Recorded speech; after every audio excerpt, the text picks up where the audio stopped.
যেগুলো ব্যায়াম করে যারা।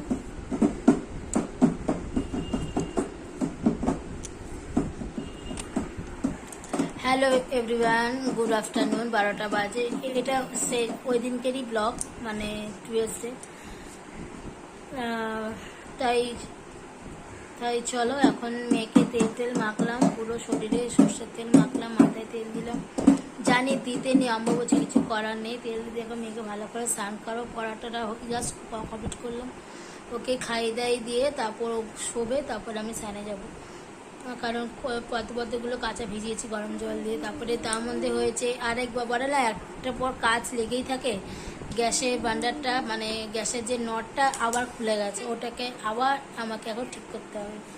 লোক দিয়ে ঠিক করে না, সেই লোক ঠিক করে দিয়ে যাবে, 100 টাকা নিয়ে চলে যাবে। 100 টাকার তো আমি বাঁচাই। তাই গ্যাসে ওটা ঠিক করবো, ঠিক করে নিয়ে গ্যাস টেস মুছে রান্নাঘর ক্লিন করবো। রান্নাঘর সবই ক্লিন, রান্নাবান্না সবই হয়ে গেছে। তো চলো তোমার সাথে দেখা করেই ইলিশ মাছের ভাপাটা কিরকম হয়েছে।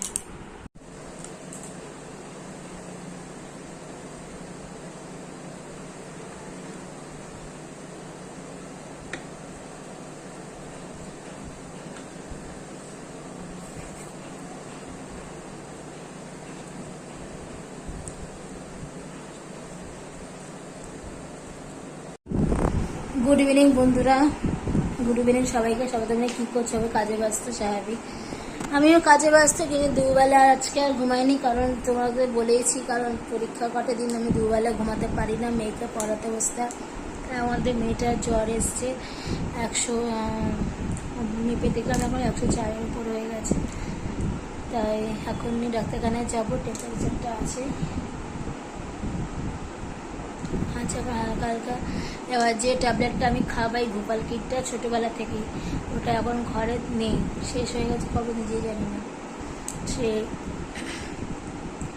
এখন বাধ্য হয়ে এখন বাঘাযতীনে চন্দ্রকুমার আছে, তার কাছে যাব। তার ওষুধই আমার মেয়ের জ্বরটা কমে যায় বাঘাযতীনে, সেখানে যাব এখন। তাই গেঞ্জিটা পরিয়ে রেখেছি ওকে। আমি একটু পরে রেডি হব, কারণ 6টার সময় উনি আসেন, 5টা থেকে নাম লেখান, তো 5টার সময় যাব। তাই চলো ডাক্তারখানায় যাই। সন্তান দেখিছে বলে মা, আমি হয়তো চিৎকার রেখে কিছু করতে পারবো না, বলতে পারবো না, কিন্তু মনে মনে আত্মাই। তাই চলো ওকে নিয়ে যাই, ডাক্তারখানায় দেখিয়ে আসি। কাল থেকে এক্সাম শুরু। চলো একটু চেকে দেখলাম, জাস্ট অসাধারণ হয়েছে। তাই চলো পরে দেখা করছি। যে ডাক্তারকে দেখাই সেই ডাক্তার নাকি আজকে বসবে না, ওর বাবা গেছিল, আমরা তড়িমড়ি হয়ে গেছিলাম। ফোন করে বললো আজকে ডাক্তার বসবে না, বিকেলবেলা নাকি বসছে না। এখন প্রচুর টেনশন হয়ে গেছে। এখন তো মেয়েকে নিয়ে বসে আছে, ওখানে থার্মোমিটারটা আবার মাপছি, দেখি কত কি হয়। আর যে ওষুধটা খেলে কমে যায়, অ্যাকচুয়ালি এটা গ্যাসের জ্বর। তারপর ঠান্ডা গরম লেগে হয়েছে, টেনশনে না ভালো লাগছে না। সব যে ওষুধটা মেয়ে খায় ভোপাল কিটটা, সেটা আমার ঘরে এখন স্টকে নেই। যদি আমার ডেট ওভারও হয়ে যেত, সেও আমাকে বকাবকি করতো, যেহেতু এখন নেই পরে। তাই আমাকে এখন মানে কি বলবো, জানে না, সব কিছুতেই মাদের পেছনেই প্রবলেম হয়। মারা যতই করো না করো, মাদের পেছনে প্রচুর প্রচুর ইয়ে থাকে, ভালো লাগে না। যাকে এখন ভোপাল কিটটা আমার পাওয়া যাচ্ছে না, এখন দেখো দোকানের সামনে দেখি যদি পেয়ে যায় তো খুব ভালো। এখন থার্মোমিটারটা দিয়ে শুয়ে গেছি, শীত করছে না।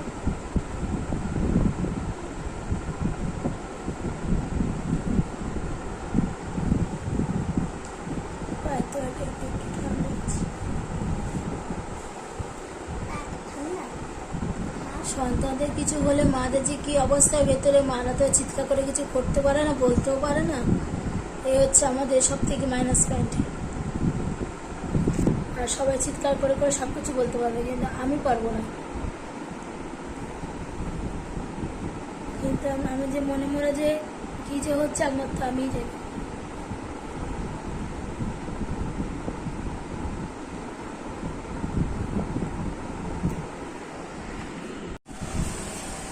গুড মর্নিং এভরিওয়ান, সবাই তোমরা কেমন আছো? সবাই খুব ভালো আছে, আমি খুব ভালো আছি, ভালো থাকতেই হবে।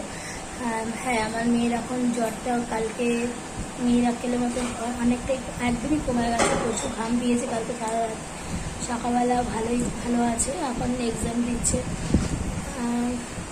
ওই ম্যামকে সব কন্ট্যাক্ট করা আছে আমার সাথে, ম্যাম পরে যদি কিছু প্রবলেম জানাবে। আশা করছি কোনো প্রবলেম হবে না, আমার গুরুত্বপূর্ণ ভরসা আছে।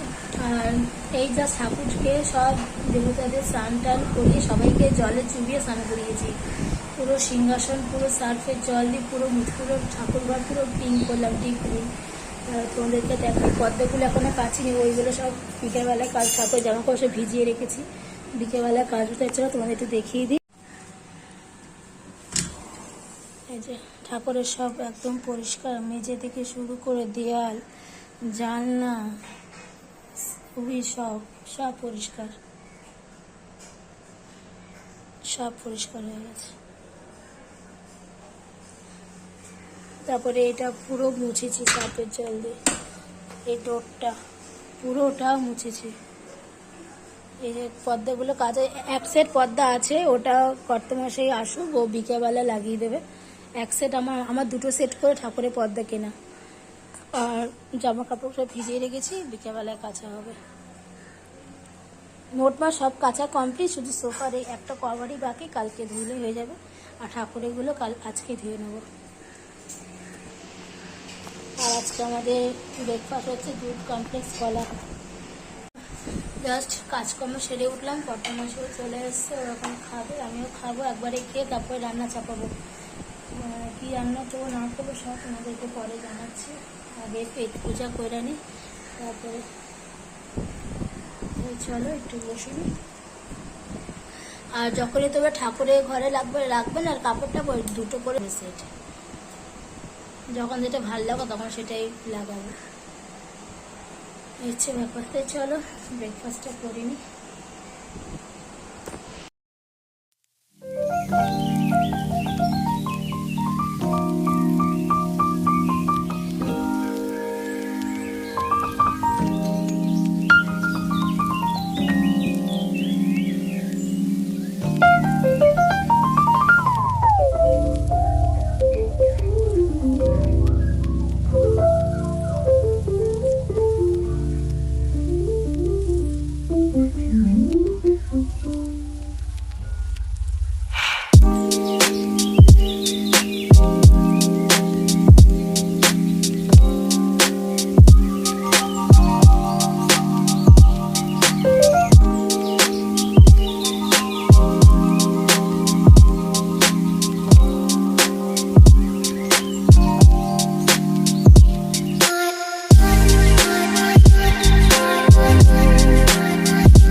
দিদি ফোন করেছিল স্কুল থেকে যে দেবন্যা মা বলছে আমি তো হ্যাঁ এই তো দেবন্যাকে এসে নিয়ে যান, ওই শরীরটা খারাপ করছে।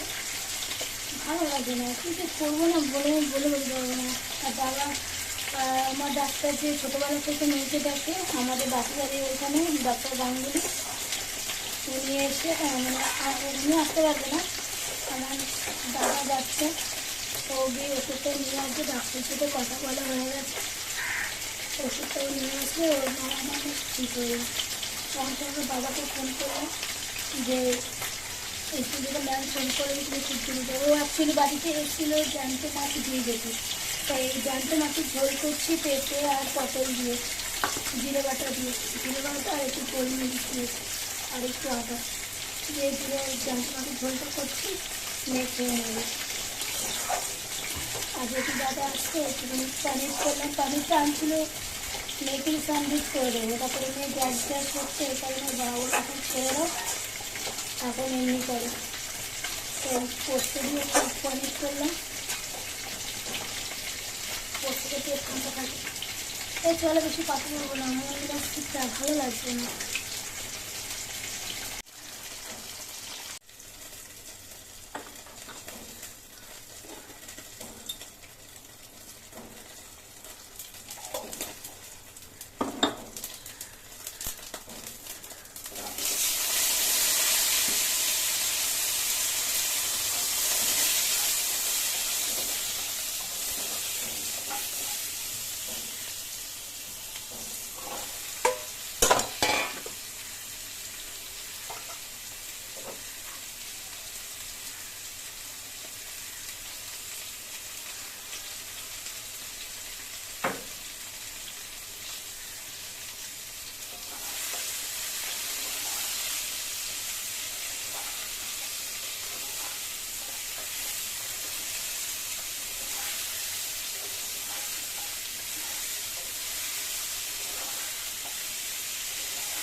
ডাক্তারবাবুকে ফোন করলাম, কথা বললাম, সব বলে দিলাম, দাদাভাই নিয়ে আসছে, আর মেয়ের হাফ রাস্তায় চলে এসছে, আর আমার রান্নাও হয়ে গেছে, মানে মাছের ঝোলটা হয়ে এসছে, নামিয়ে দেবো, আর ভাত তো হয়ে গেছে, আসলে মেয়েকে স্নান শ্যাম্পু করিয়ে খাইয়ে বাড়িয়ে দেবো। আমি এদিকে বিছানার চাদরটা পাতা নেই, কারণ সব মুছেছি তো এই কারণে। তো চলো পরে দেখা করছি। সব কাজকর্ম সেরেছি, এখন আমার শরীর এখন আরও খারাপ করছে, পুরো বাঁ দিকটা খুব যন্ত্রণা করছে। চাদর টাদর পাতা হয়ে গেছে, আর আমার সোনামাও চলে এসেছে, ওকে ও আসলো, ফ্রেশ করলাম, ওকে ফ্রেশ ট্রেশ করিয়ে তারপরে খাইয়ে দিলাম, দাইয়ে দিয়ে তারপরে সব কাজ সারলাম। সুপার কভার টভার সব পাতা হয়ে গেছে, একটু বসেছি কেন অস্বস্তি আছে শরীরটা। তারপরে